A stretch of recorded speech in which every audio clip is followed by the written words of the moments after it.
At the mating ceremony, a lone Omega, the Alpha King, murmured, "Pretend I'm your mate." The kingdom of Valder rose from black stone and silver towers, built under laws older than memory. Above all those laws stood one truth that no one dared to challenge: rank decided fate. Alphas ruled, betas served, and omegas endured. Every 10 years the moon pillars awakened and the great mating ceremony was called. It was not a celebration of love. It was a ceremony of power, alliances formed, bloodlines secured, and weaknesses removed. On this night the moon hung low and pale, as if watching in silence. She stood at the edge of the sacred circle. The Omega wore no family colors. No crest marked her cloak. Her name was not spoken by anyone in the crowd because no one cared enough to remember it. She was simply the lone Omega, unclaimed, unprotected, and unwanted. Whispers moved through the gathered nobles like cold wind. Why is she here? She has no pack. An Omega without a bond is bad luck. She should not stand so close to the pillars. The Omega heard every word, but she did not bow her head. Her hands trembled, but her back stayed straight. If she showed fear, they would devour her with it. She had learned that long ago. Above the stone steps, upon a throne carved from obsidian and bone, sat the Alpha King. King Ethrin Veilcrow. He was not young, yet untouched by age. His presence alone silenced the crowd. His eyes were sharp, silver-gray, and empty of warmth. Stories followed him like shadows of battles won, rebellions crushed, and mercy given only once, a mercy that nearly destroyed his throne. He wore no mate mark, no bond symbol, no queen sat beside him.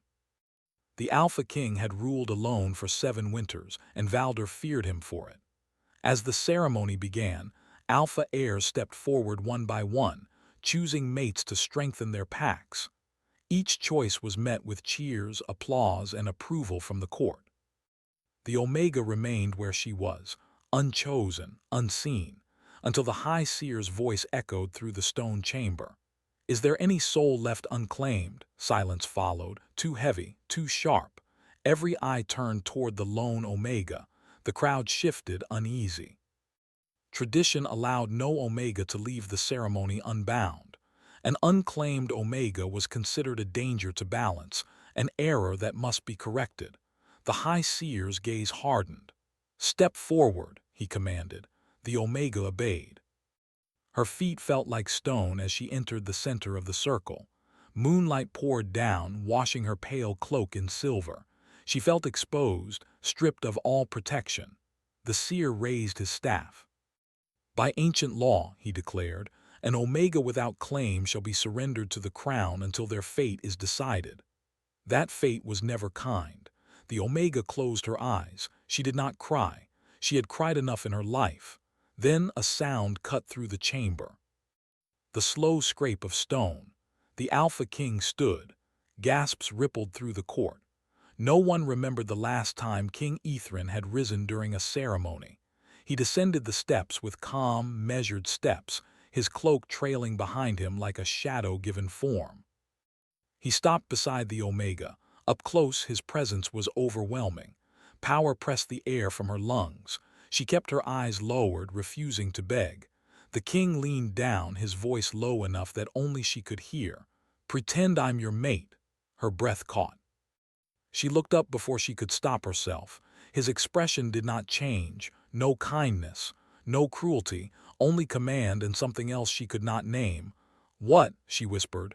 "Do it," he said quietly. "Now." Before she could ask why, the king straightened and turned to the High Seer. "I claim her." The world shattered. The court erupted in chaos. "What? The king? An Omega? This must be a mistake." The High Seer froze, shock flashing across his ancient face. "Your Majesty," he said carefully, "this Omega holds no known lineage, no alliance." "No, she stands," the king said coldly, "under my protection." The seer hesitated. Ancient magic stirred beneath the moon pillars, responding to the Alpha King's authority. "Then by law," the seer announced, "the bond must be marked." The Omega's heart pounded. She turned to the king in panic. "You said pretend." His jaw tightened. "I did," he murmured. "The ritual will make it believable." Before she could refuse, the seer began the chant. Moonlight intensified, wrapping around them like chains made of light. The Omega felt warmth rush through her chest, spreading through her veins. It was not pain, but it was not gentle either. She felt him, his strength, his anger, his loneliness. The king stiffened beside her. Something had gone wrong. The magic did not feel false. The moon pulsed once, hard. The chant stopped. The seer stumbled back, his face pale. "The bond," he whispered. It answered. A silence fell so deep it felt unreal. The Alpha King slowly looked down at the Omega. For the first time, something cracked in his control, because he felt it too. Not a symbol, not a lie. A connection, alive, awake, and watching. The moon above them dimmed, then flared brighter than before, as if it had accepted the claim. And the lie. The moon hung high over Valder, pale and indifferent, yet somehow alive. Its silver glow poured into the castle halls and seeped through the stone walls of the throne chamber. Outside, the city slept, unaware of the bond forming in the palace, unaware that an Omega, once unclaimed and forgotten, now shared a connection with the most feared ruler in the kingdom. The Omega could not sleep. She sat in the high tower room assigned to her, hands clenched tightly in her lap. Her body still throbbed with the residual heat of the bond, the invisible chains that had wrapped around her heart and the king's. She had obeyed, pretended, but already the lie felt heavier than any weight she had ever carried. She could feel him, not his presence, not just the memory of the ritual, but him, his heartbeat, his cold control, his quiet pain. It came in flashes, unbidden, like a memory that was not hers but still bruised her chest. King Ethran Velcro, in his private chambers, paced slowly.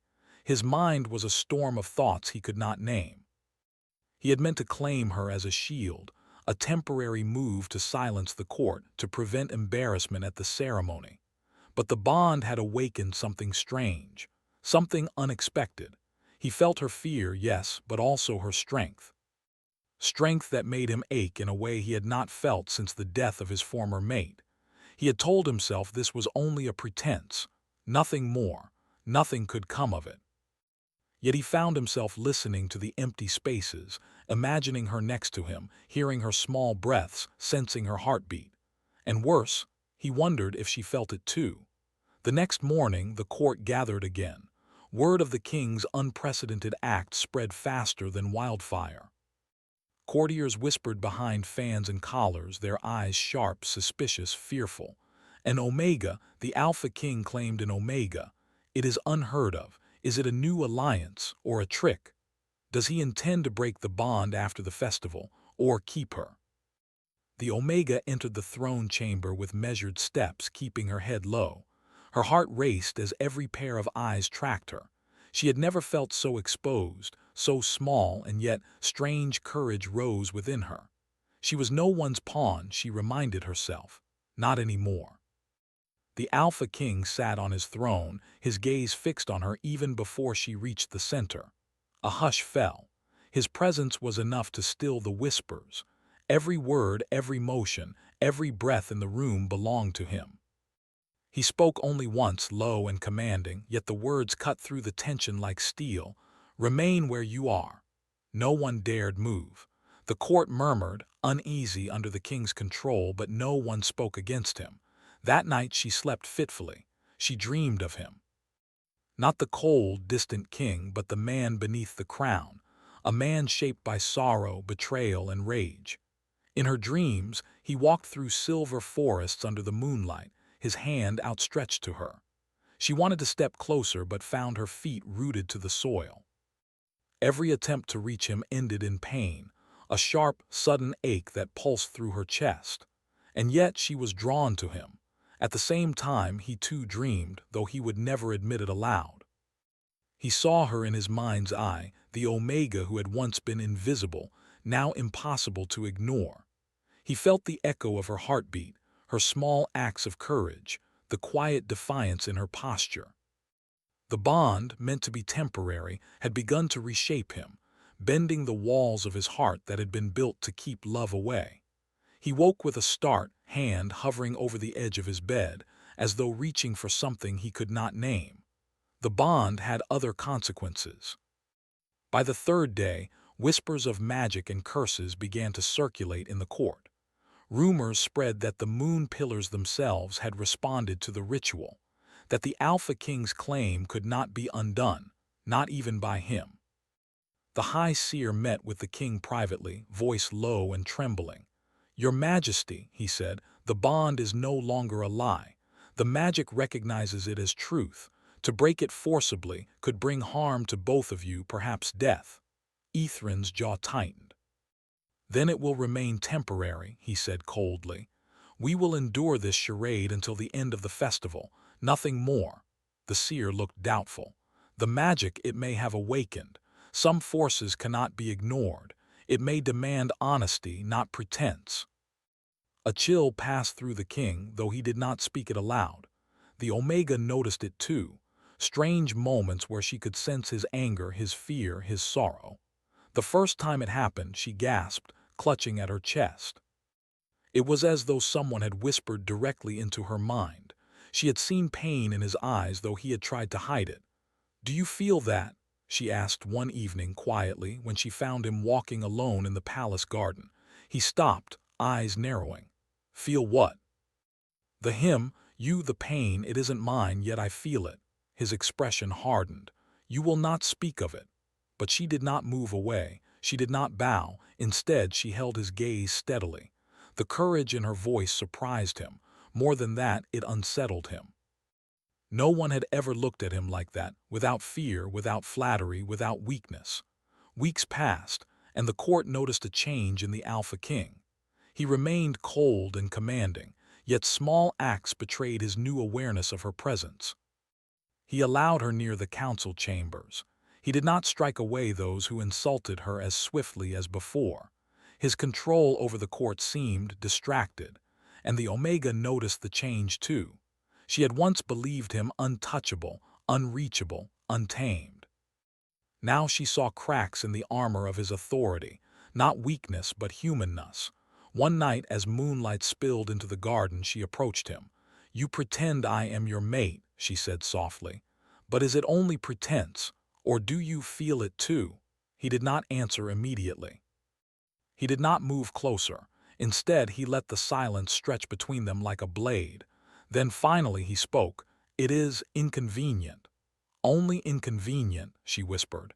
His gaze was steel, yet it faltered. He turned away as though running from the truth. "You will remember this. You are my temporary shield, nothing more. Do not let hope fool you." And yet she saw the faintest tension in his shoulders, the way his jaw tightened, and she knew he felt something. The court, meanwhile, was restless. Rivals and enemies whispered of weakness. "The king is distracted," they murmured. "An Omega cannot sway him, yet perhaps she has already." Assassins began testing boundaries. Poisoned gifts, threatening letters, small attacks against the palace guards. The Omega realized she was no longer invisible. Her presence mattered. Her bond with the king, whether pretense or not, had drawn attention from dangerous eyes. She could have fled. She could have hidden. But something inside her refused. She had been powerless for too long. For the first time, she felt the taste of strength. The final night of the festival arrived. The moon pillars glowed like molten silver. The court gathered to witness the closing ritual, when all bonds and claims were sealed for the decade. The Omega stood beside the king as the High Seer intoned the last words of the chant. Her pulse thumped in sync with his. Something in the air shifted.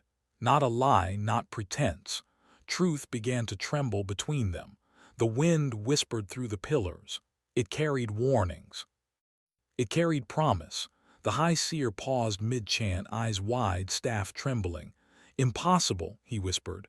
"The bond, it cannot be broken." Gasps echoed across the marble floor. The Alpha King's expression, for the first time, betrayed fear. The Omega felt the truth of the bond in her chest, deeper than she ever imagined. It was no longer a pretense. It was alive, breathing, watching. And the king, the Alpha King, had already begun to care. The castle of Valder was no longer a place of mere rules and rituals.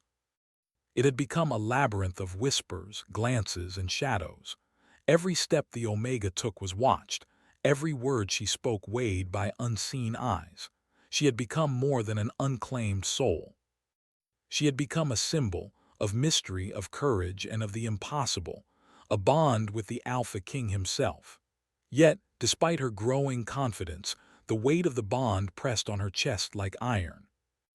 Each time she felt his anger or sorrow, each time a flicker of his loneliness reached her mind, she felt both fear and strange comfort. It was a feeling she could not name, yet it had begun to define her every thought. King Ithrin moved differently now.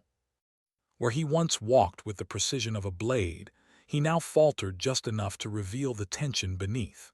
He had intended the bond to be a temporary shield, a mask for the court, but now the magic had a life of its own.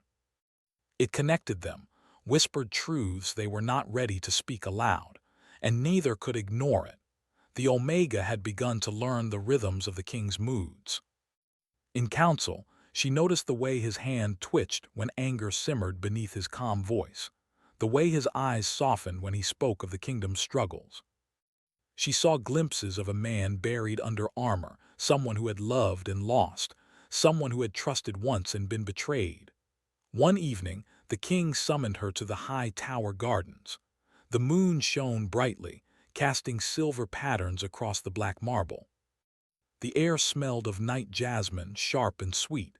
"You walk as if you belong here," he said quietly, his hands clasped behind his back. "I have nowhere else to go," she answered, steadying her voice. "And I am not invisible anymore." He regarded her, eyes narrowing. "Invisible? Do you think the court sees you at all, or do they only see me?" "I do not care," she said. Her words startled him, not because they were bold, but because they were true. "I care only for myself, and perhaps for what matters to me." For the first time in many years he felt uncertainty, not of his crown, not of his strength, but of his control. She had begun to shift the gravity around him, subtly, imperceptibly, yet undeniably.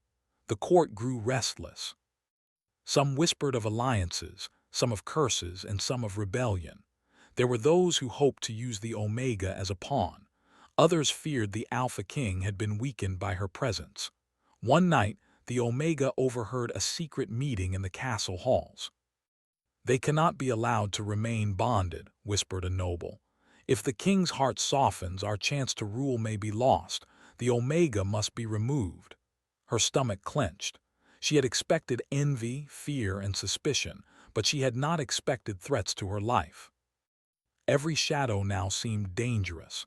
Every glance could hide a blade. And yet she did not flee. Instead, she moved with careful precision, learning the ways of the palace, the whispers of the court, the patterns of guards and servants. She realized that power was not only in crowns, in magic, or in strength. It was in knowledge, in courage, and in the ability to endure. King Ithrin noticed her change. He watched her silently as she learned to navigate the treacherous waters of court life. He felt a strange mixture of pride and concern, a conflict he had not felt in decades. The bond amplified every emotion, making the smallest glance between them feel heavy, meaningful, almost sacred. "Do you understand what you have done?" he asked her one night, voice low, almost a growl. "I have survived worse," she said, eyes steady, "and I will survive this too." "You may not survive what is coming," he said, stepping closer. The moonlight gleamed off his armor, silver and dark. "The bond has drawn attention. The court may not forgive it, and neither will our enemies." She did not flinch. "Then I will fight," she said simply. "I will not be afraid of something I cannot control." For a moment he regarded her silently. There was no anger, no command, no pretense. There was only the bond and the weight of what it had begun to awaken. Days later, the threat became clear. One of the king's rivals attempted to infiltrate the palace with masked assassins. They had thought the Omega would be an easy target, unprotected, unimportant. They had underestimated her. She had already learned the patterns of the guards. She had already sensed the threat. When the assassins moved, she sounded the alarm. Guards rushed in, catching the intruders before they could harm anyone. King Ethrin arrived moments later, eyes sharp, silver lightning in his gaze. He saw the Omega standing unflinching.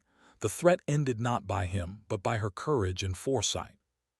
For the first time, the king's lips twitched, not with a smile, not with humor, but with the faintest acknowledgement of admiration. "You are stronger than I imagined," he said quietly.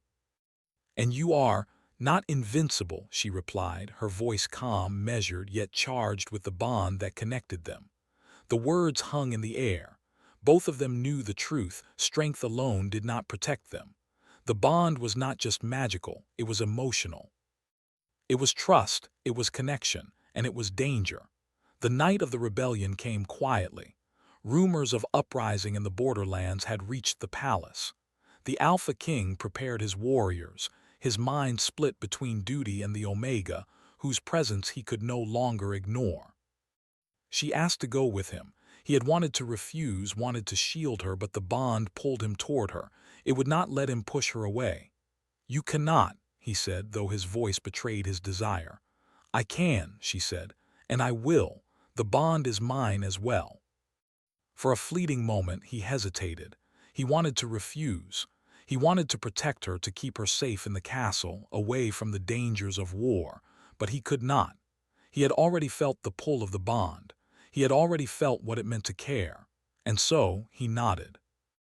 Together they rode into the night. The battlefield was silent before the storm. Moonlight gleamed off weapons, reflecting in eyes full of fear and courage. The rebellion was not large, but it was cunning. It had grown bold, believing the king distracted. The Omega stayed close, her senses sharp. She felt the king's heartbeat, the tension in his muscles, the weight of the responsibility he carried. She felt her own courage rise, tempered by fear but never broken. The battle began. Steel clashed. Shouts echoed. Magic, dark and ancient, stirred at the edges of the forest. The Omega moved with the king, side by side, responding to his commands even as she acted on her own instincts. And in the chaos, a moment came when the king faltered, a sudden strike, a narrow escape, a shadow that could have ended him. The Omega reached him instantly, grabbing his arm, pulling him back into safety. Their eyes met. In that instant, there was no king, no Omega. Only two souls connected by a bond neither could ignore, both trembling at the truth of what had awakened. When the battle ended, the danger passed, and the rebels fled into the night. Both were exhausted. Mud, blood, and sweat coated them, yet neither could speak of relief. The bond still pulsed between them, a quiet reminder that they were no longer alone in any sense. King Ethrin gazed at her, his face unreadable. "Do you know what you have done?" he asked, voice low, almost a whisper. "Yes," she said, "and so do you." The words were simple, yet heavy. They carried meaning neither could fully express, meaning beyond words, beyond crowns, beyond life or death. The dawn rose over Valder, pale and golden, spilling light across the black towers and silver streets of the kingdom. The air was quiet, almost sacred, as if the world itself had paused to watch what was about to unfold. The Alpha King and the Omega returned from the borderlands. They rode side by side, the bond between them pulsing like the heartbeat of the land itself. The rebellion had been scattered, but the threat had not vanished. The court waited, wary and watchful, their whispers sharper than ever. Yet something had shifted. Neither the king nor the Omega could ignore it. The bond had grown stronger. It no longer responded to pretense. The moon had awakened, and magic had chosen its truth. They had survived danger. They had survived politics. But now they would face the hardest trial of all, themselves. Inside the throne chamber, the court gathered once more. Every noble, every advisor, every soldier stood waiting.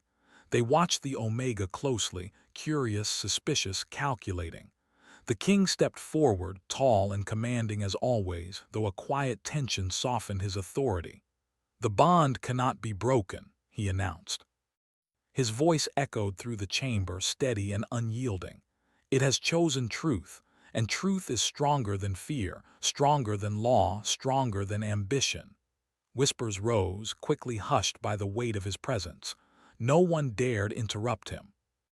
The Omega stood beside him, tall, unflinching. Her cloak shimmered in the morning light, a symbol of endurance and courage. "You have all witnessed her courage," the king continued. "Her strength has proven equal to any warrior. Her wisdom has saved lives. And the bond she shares with me cannot be undone. It will guide this kingdom, not destroy it." Some of the court bowed reluctantly. Others avoided his gaze. But the words had been spoken. The law, the moon, and the bond itself had spoken as well. Later, alone in the garden, the Omega looked at the king. He had returned to his private, controlled manner, though there was a softness now that had never been there before. "Why me?" she asked quietly. "Why did the bond choose me when I was nothing?" He regarded her silently. The wind stirred through the silver leaves, carrying whispers of the past, of grief and betrayal. "You were never nothing," he said. "You were invisible only to those who refused to see. The bond, it recognized what I could not. Your courage, your patience, your strength. Even your kindness. It saw what I tried to hide from myself." Her chest tightened. Words failed her. For the first time she felt understood, not as an Omega, not as a pawn, but as a person, equal in worth, equal in heart. The king stepped closer. "I meant only pretense at first," he admitted softly. "But the truth has always been here. The bond simply demanded I acknowledge it." She reached out, hesitating only for a moment before touching his hand. The moonlight glinted off his armor. He did not pull away. "I do not know what comes next," she said. "Neither do I," he replied. "But we will face it together." The court, however, was not yet satisfied. The rebellion at the border had been small, but it had emboldened some nobles to question the king's rule. They saw weakness in his bond with the Omega, believing love would dilute his authority. But they were mistaken. When the first challenge arrived, it was not by sword or fire, but by accusation. A council member stepped forward, face pale but eyes sharp. "Your Majesty," he said, "this bond, it cannot be true. It is unnatural. The law demands it be severed. The kingdom must not be led by an Omega." Ethrin's eyes narrowed, silver light flashing in their depths. "You would have me betray my own choice. Betray the truth the moon has given me." The chamber fell silent. The council member faltered. The nobles realized this was no longer about law. This was about courage. This was about honesty. The king turned to the Omega. "Do you accept this?" he asked. She nodded, voice steady. "I do, not because it is law, not because it is safe, but because it is right, because we are stronger together than apart." The court bowed to the truth. The rebellion of doubt faded, leaving only a kingdom united, not by fear, not by blood, but by courage, honesty, and bond. That night beneath the moon pillars, the Omega and the Alpha King walked side by side. The silver light bathed them, and the pillars pulsed faintly, as if recognizing the culmination of their bond. The Omega spoke softly. "The moon, it watches us, doesn't it?" "It does," he said, "and it will guide us if we are willing to follow." They stepped into the center of the pillars. Magic shimmered in the air, responding to the truth of their bond. The tension, the fear, the lies, they melted away, replaced by a warmth that neither had known before. The king reached for her hand. "You are no longer a shield. You are my equal, and I will not hide from it any longer." The Omega felt a rush of emotion, a mixture of relief, joy, and quiet triumph. "Then let the moon witness it," she whispered. The magic of the pillars flared. Light wrapped around them, not like chains, but like wings. Their bond had been tested by pretense, by danger, by fear, and now it was strengthened by truth. In that moment, the kingdom understood something that no law, no crown, no army could ever teach. The greatest power was not fear, not authority, but courage and love born from honesty. The Alpha King looked at the Omega, and for the first time his eyes softened entirely. No mask, No pretense, only him and her and the truth between them. "You are my mate," he murmured finally, "not a pretense, not a command, a promise." "And you are mine," she replied, equally soft, equally certain. The moonlight lingered on them, pulsing gently, approving. The kingdom watched, but for the first time, the fear that had ruled Valder for centuries seemed to fade. In the days that followed, the court slowly adapted. Nobles learned to respect not just the king, but the Omega who had stood beside him, courageous and true. The bond that had begun as pretense had transformed into something stronger than law or tradition. It became a symbol of hope, a promise that even the most unlikely soul could rise, and even the coldest heart could be awakened by truth.